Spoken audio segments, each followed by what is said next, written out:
Isolamento social, testes e mais testes. E quem sabe um dia, uma vacina. We're at war.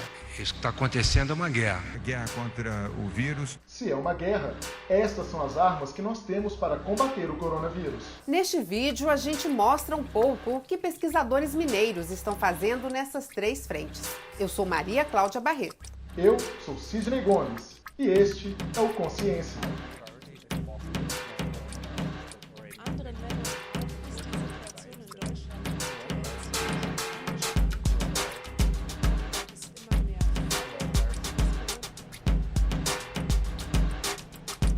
Uma vacina do tipo 2 em 1.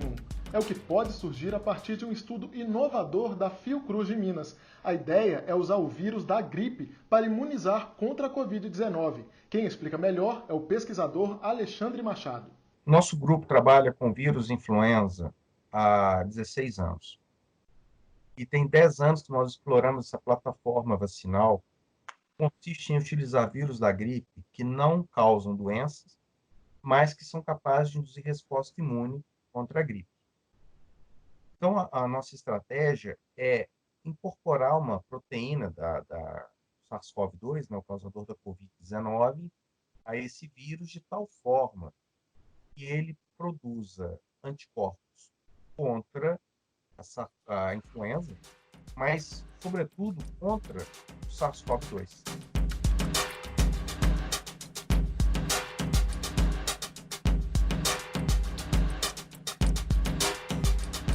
A ironia, segundo Alexandre, é que antes da pandemia nunca se viu tanta gente negando a ciência, especialmente as vacinas.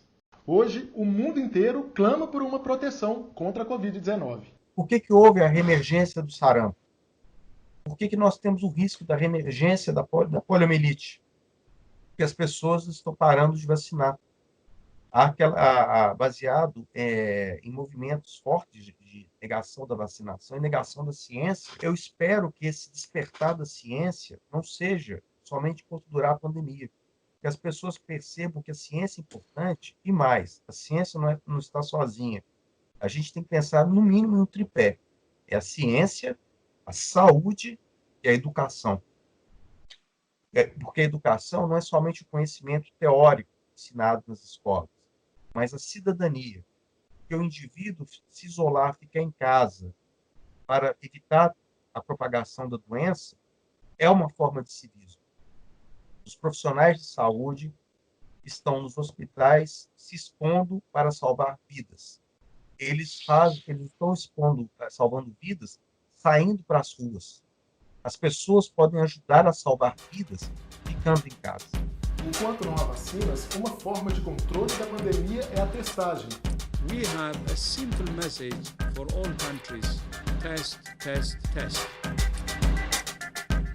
Os testes são importantes para frear a cadeia de transmissão. Você fica sabendo onde está o vírus, quem está contaminado e que pessoas esse indivíduo pode ter infectado. Com a informação, dá para planejar políticas públicas mais eficazes. Em Minas, a Fundação Ezequiel Dias coordena a testagem na rede pública. Quando você está falando de Covid, você está falando de uma doença que ela está afetando o social e o econômico, né?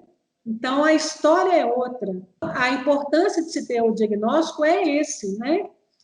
A gente sabe, né, que tendo sintomatologia, independente de ter resultado de laboratório, porque um diagnóstico ele não é fechado só com diagnóstico laboratorial, com a evidência laboratorial.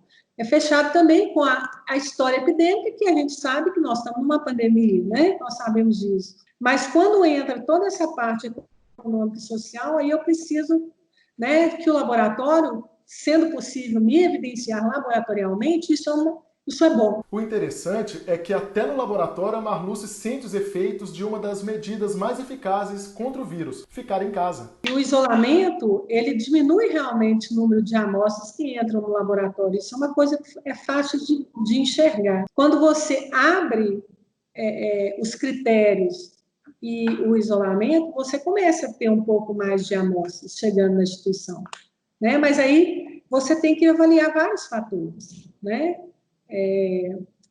está chegando mais amostras, porque realmente as pessoas estão infectadas, outros serviços pararam de funcionar em termos de diagnóstico, sobrecarrega, né, o Estado. Então, tem que ser uma análise muito bem feita, né, considerando todas as variáveis. E o isolamento social está, ou pelo menos estava, dando certo. O professor Unai Tupinambás, da UFMG, tem acompanhado os resultados das políticas restritivas. Olha o que ele me disse. Eu acho importante a população também entender o que é o R0, né? O R0 é a transmissibilidade, ou seja, uma pessoa transmite para quantas pessoas. Quando esse R0 for acima de 1, é sinal de problema, é sinal que vão ter pandemia nessas doenças. O R0 da SARS está em torno de 2 a 3, e em algumas cidades no Brasil está mais de 3.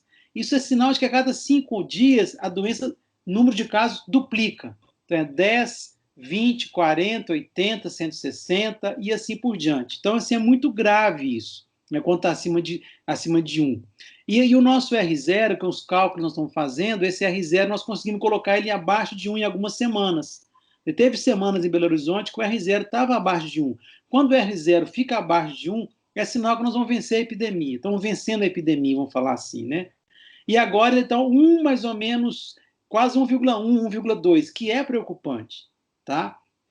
Então, assim, a população tem que entender, para a gente abaixar o R0, é o isolamento, é o uso da máscara, é o distanciamento social, né? E também é a lavação de mãos. A gente consegue vencer com essas ferramentas. É este o dilema do isolamento. Quando ele funciona, mais as pessoas se sentem confortáveis para sair de casa.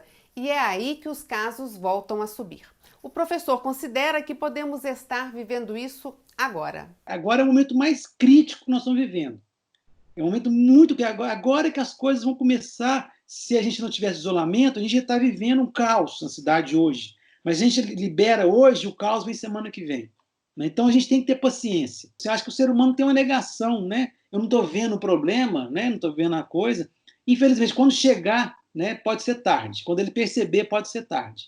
Para flexibilizar o isolamento com segurança, é preciso avaliar o número de casos, a mortalidade, o nível de leitos ocupados e a quantidade de testes sendo feitos. No momento, estamos mal em todos esses critérios. A vida normal, ou o que chamávamos de normal, ainda vai demorar. Mesmo com a vacina, vai ficar uma memória nas pessoas que a gente vai ter que mudar vai ter que mudar a nossa forma de vida, sabe? Eu acho que as pessoas não devem voltar ao que era antes. Vamos combinar, o que era antes estava muito ruim, né?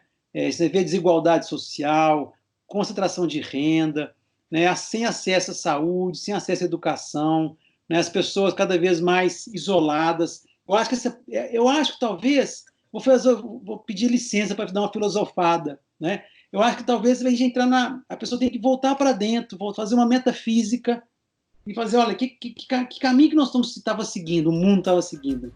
E como falei, não é uma crise só sanitária, é uma crise da nossa vida.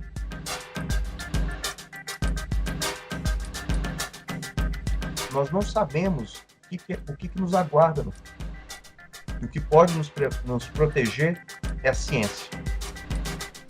Esse é o escudo que nós temos, a ciência. Gostou? Então compartilhe, acompanhe a programação especial da TV Assembleia sobre a pandemia nas redes sociais. Até a próxima!